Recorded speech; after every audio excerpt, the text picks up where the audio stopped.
What is going on, YouTube? Welcome to a brand new video.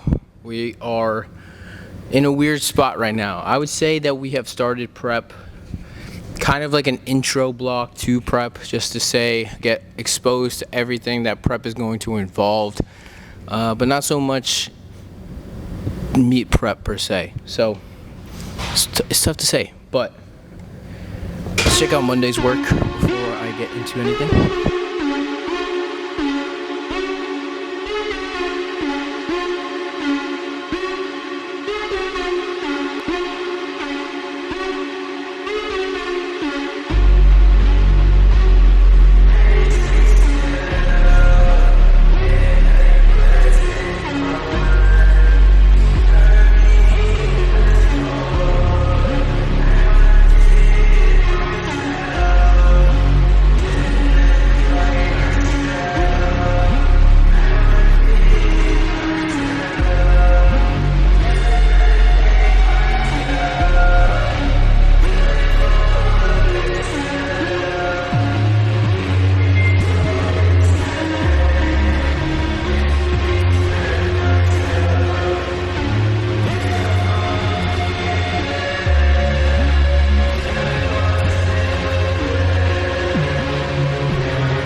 So I'm dealing with, I don't know if I said this in my last video, but I've been dealing with some pinching in my hips.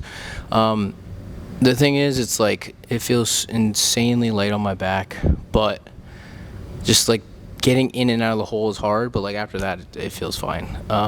So just need to fix that and try to move my hips as much as possible and just get everything loosey-goosey and just moving the right way, because I can't have any pit stops or anything stopping me from this prep, because I have a super meet I need to attend to.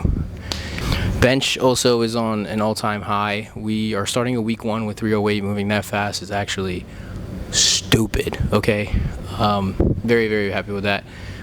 Yesterday we had a pretty light day, but there's some changes in this block that I'll discuss when we get to there. But the first thing I want to discuss, like I mentioned in my last video, is why I've been writing in my notebook. So I've been bringing a notebook from the start of last block, just because I want to kind of keep myself more accountable and be able to kind of take experiences and thoughts I had in that training and not lose it, and be able to come to it again if I need to. So there'll be days where I'll be looking back at the week 1s or just the week before and seeing what happened, anything that be happening, or some notes, weights, all that kind of stuff. So I've been finding it useful.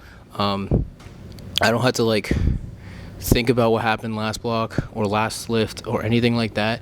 I can just look at my notebook and see what was happening, if I was feeling good, feeling bad, all that kind of stuff. So it's just been keeping me a lot more accountable. And I've been feeling like I'm becoming a little better of a lifter per se, just because of that.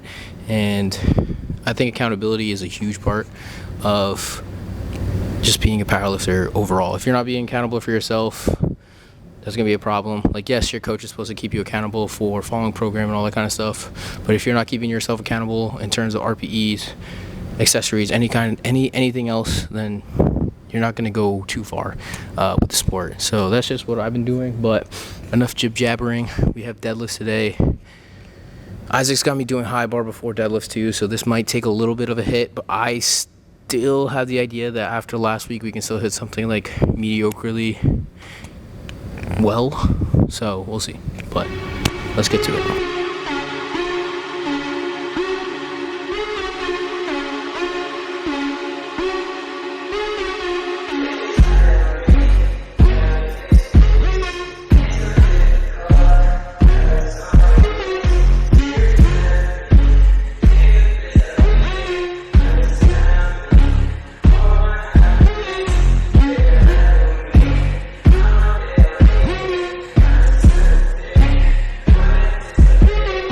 Welcome to the Friday here. What can I say, man? Deadlifts are becoming the new weapon, I would say. I want that to kind of be the wow factor and no more the squat, because everyone knows me as like the squat specialist, but I think deadlifts could be my best lift, and it will be. So I'm gonna talk that into existence. Yesterday's bench, I'll just play it over here. It was just some routine work. You know, we're on a wave load, so it's nothing like crazy this week. Today I'm taking advantage of that wave load with the lighter loads, just so I can get my hips feeling a little bit better, still have that pinching. It is what it is, you know, things come and go. I've had it before. I just don't really remember like how it went away, when it went away, what I did to make it go away. So I'm doing a lot of different things right now, you know, stretching, moving, all that kind of stuff. I'm not gonna change my squat. Isaac said don't do that at all. Just kind of like roll with the punches on it. But I'm just kind of taking a step back with warming up and everything.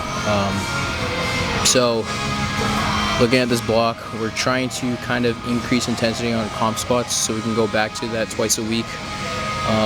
Instead of just having like one set and going back. So we're increasing that and then kind of decreasing a little bit on high bar. And bench is taking a huge turn. No more tempos on my quaternary day.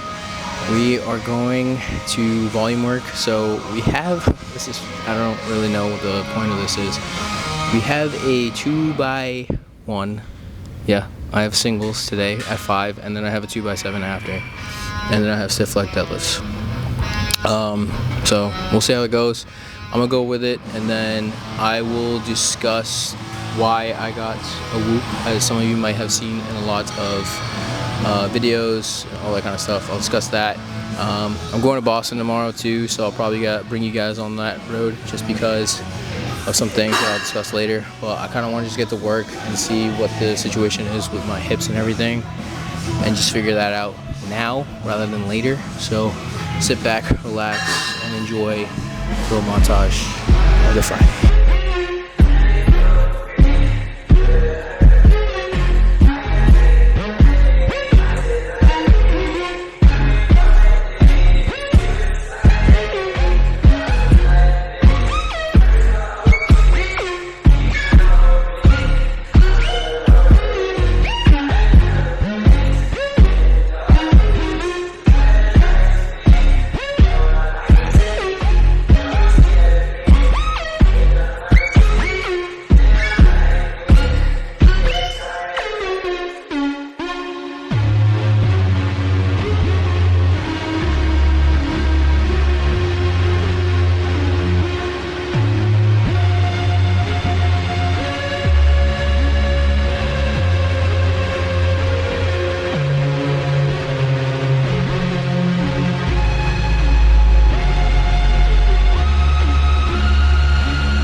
So I'm gonna keep this quick. I did not end up going to Boston. I lied. My friends hate me. I don't have any friends. Simple.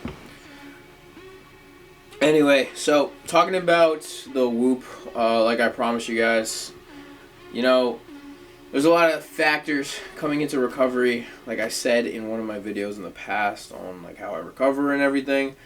And I want something to kind of keep me more in depth on my recovery. So obviously, like I thought I was getting like 8 to 9 hours of sleep at night, but the whoop has been telling me a lot different. So I've been prioritizing sleep. It's been telling me when the best time to go to sleep is based on how strenuous my activity was and anything else that might factor into it. And I thought that was great. So whoop is allowing me to recover a lot more, I would say, kind of showing me the ways to recover best, things that aren't working, that are working. So it's just good to see. Like you saw, my recovery for the last couple of days has been like okay. Has been the best. There has been days where I have been like towards 90% plus recovered, so that's great. But I was kind of heckled into getting it from Chase, my roommate of like 4 years. He's always been on top of my ass, like, you need to get a Whoop, you need to get a Whoop. I think you'd be benefit from a Whoop. And Chen was like, you should get a Whoop, it'll be helpful. So I got a Whoop just because I want to see how my recovery is, just based on so many things. And there's a lot of other things it tracks. So it actually tracks like calories burned, as well as heart rate variability, some of your biometrics as well, like skin temperature, blood oxygen levels. Like, it does a lot of different things. And I just thought it was best. I wanted to level up in this sport. I want to see what's best for me, how I can just achieve recovery as best as I can, and I think that the way to go with that was to get a Whoop. So that's why I got a Whoop and all that. So there's that. But yeah, I mean, it's the end of the week 1. We are going to be ramping things up at the end of this block for sure. I'm not going to really speak on it much. You're just going to have to watch and see. But just expect some big things. That's all I'm going to say. We're on to the week 2, and we'll see how it goes. So from here on out, this is where things get serious. Diet's going to be locked in.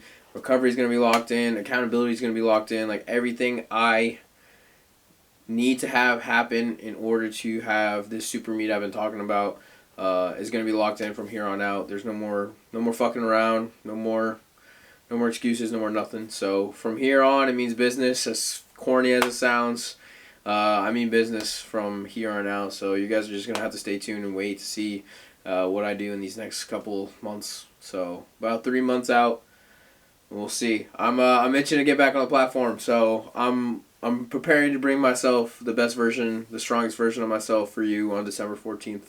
And I can't wait for you guys to see that. But until then, if you like this video, like, comment, share, subscribe, get your protein in. Never settle. I'll see you in the next one.